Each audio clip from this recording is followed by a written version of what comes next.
Amb la primavera arriba un esclat cultural de la mà de l'àrea de cultura de Diputació de València. Exposicions, activitats per a grans i menuts i molt més ens espera per tot el territori valencià. Parlem amb Xavier Rius, diputat de Cultura, que ens avança la programació de la intensa Primavera Cultural Valenciana. Com en la majoria del poble valencià, la primavera, òbviament, és un esclat d'activitats, de festes i des de la Diputació de València un esclat de cultura. Un esclat de cultura perquè la majoria de serveis, des del Servei de Normalització Lingüística, passant per la promoció cultural, els diferents museus i la institució Alfonsín Manani, diguem-ne que com una flor brolla i sent gran quantitat d'activitats, des de en aquests moments 9 temporals en els diferents museus, 13 itineràncies en més de 20 pobles, activitats de promoció cultural que van eixir als pobles, el certamen de bandes, la normalització lingüística, homenatge a Marc Granell, un seguit d'activitats que realment fan que aquest esclat d'alegria es convertisca també en un esclat cultural. El Museu de Prehistòria està en aquests moments centrant en el que és el Bas del Guerrer, que donat l'èxit que ha tingut per el discurs expositiu, ha estat un èxit, s'ha tingut que prorrogar per una banda i per una altra estan centrats i va ser,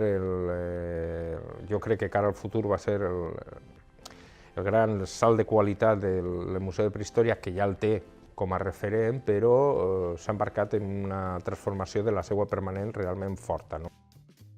El Movim ens presenta l'inici del còmic a la península, una de les exposicions més visitades. A més del recorregut per la història del còmic, també podrem gaudir de les obres dels principals dibuixants valencians. A més, el Movim compta amb altres propostes, com destaca Xavier Rius.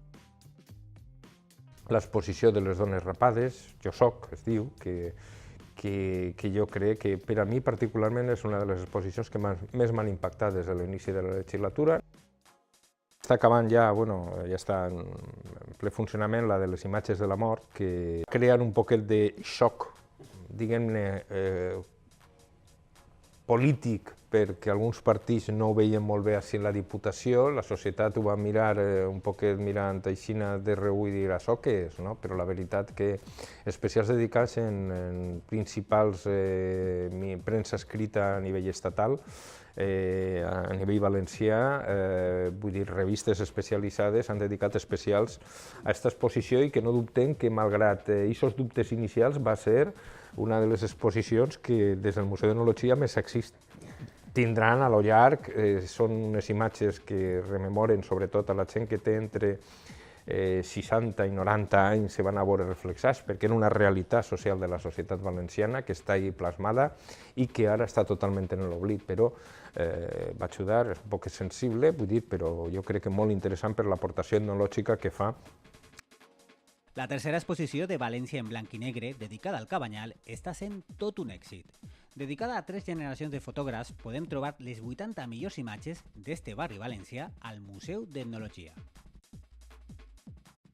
Se multipliquen les edicions de llibres i no és sols la quantitat, que podia ser un element, sinó molt important la qualitat. Tenim així, nosaltres hem editat llibres de referència traduïts al valencià de referència mundial, que estan per primera vegada traduïts al valencià, que no es poden trobar ni en castellà, de periodistes i filòsofs a nivell mundial. Hem tingut ponents també d'Axel Hone, de talla mundial, en aquest moment referència sobre la reflexió del futur polític i com evoluciona, en aquest cas, la socialdemocràcia, i tot això ho està oferint l'Alfonsín Manani. La veritat que amb pocs recursos, però esperem que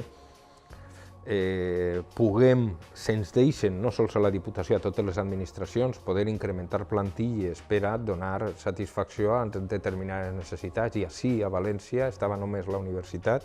i ara també està la institució Alfonsín Manani editant llibres que promouen una profunda reflexió, que no són llibres de bestsellers per a llegir-los en el metro o en l'avió, no?